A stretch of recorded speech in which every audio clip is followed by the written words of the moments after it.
రకరకాలుగా ఇట్లా చెప్పుకుంటూ పోతే వందల మంది మా పార్టీలు ఉన్నారు. కానీ సందర్భం సమయం వచ్చినప్పుడు అందరు వస్తారు. చాంద్రాయణ గుట్టకు ఖచ్చితంగా అందరు వస్తారు.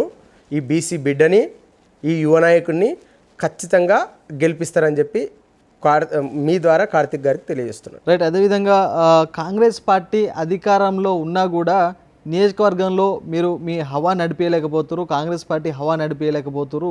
ఏ కార్యక్రమం జరిగినా కూడా అక్కడ ఎంఐఎం నాయకులే ముందుంటున్నారు అనేసి బోయ నాగేష్ గారు ఒక తోలుబొమ్మ అనేసి ప్రచారం జరుగుతుంది. అది వాస్తవం కాదా? పిచ్చి మాటలు. నేనేం చెప్పినా నేను ఎవరికి భయపడను, నేను నీ కాసుగా ఉంటా, నిబద్ధతగా ఉంటా, నాకు అబద్ధాలు రావు. నేను ఎవరిని ఈరోజు వరకు ఎవరిని కూడా కోపించింది కోపం పడ్డది కానీ లేకపోతే ఇంకేదైనా చేసింది కానీ లేదు. నేను మాట్లాడుకునే వాళ్ళ విఘ్నత వదిలేస్తా. ప్రతి ఒక్క ఇనాగ్రేషన్కు 90% నాకు ప్రభుత్వం ద్వారా ఇంటిమేషన్ ఉంటుంది. మా గౌరవ ఇన్ఛార్జ్ మంత్రివర్యులు అనుక్షణం ప్రజల మధ్యలోనే ఉండాలి, మీకేమున్నా చూసుకుంటామని చెప్పి కూడా వారు కూడా చెప్తారు. ఎవరో మాట్లాడుతుర్రు అని చెప్పి వాళ్ళకి సమాధానం చెప్పేంత చిన్నపిల్లగాన్ని అయితే నేను కాదు. సమాధానం చెప్తా, కానీ అడిగేటోళ్ళు చెప్తా. బరాబర్ మేము ఈరోజు వరకు ఏ ఇనాగ్రేషన్ అయినా కానీ కూడా అందులో భాగస్వాములమైనాం. ఏ ఒక్క ప్రభుత్వ హామీ ఉండని అందులో భాగస్వామ్యం చేసినాం. కానీ ఎమ్మెల్యే గారు ఉంటే వాళ్ళ పార్టీకి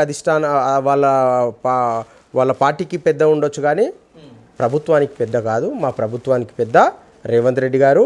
అదేవిధంగా డీసీసీ పదవి కోసం, జిల్లా కాంగ్రెస్ పార్టీ అధ్యక్షుని పదవి కోసం గట్టి పోటీ ఇచ్చారు చివరి వరకు.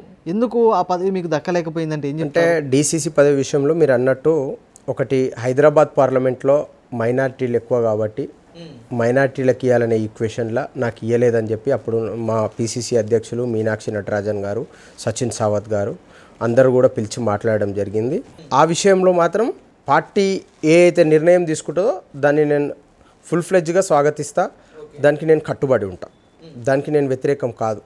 కాకపోతే ఒకవేళ బీసీకే ఇవ్వాలని ఉంటే మాత్రం ఈరోజు నేను డీసీసీగా ఉండేవాడిని. ఇదే కార్పొరేషన్ చైర్మన్ అని ఇస్తారా మీకు?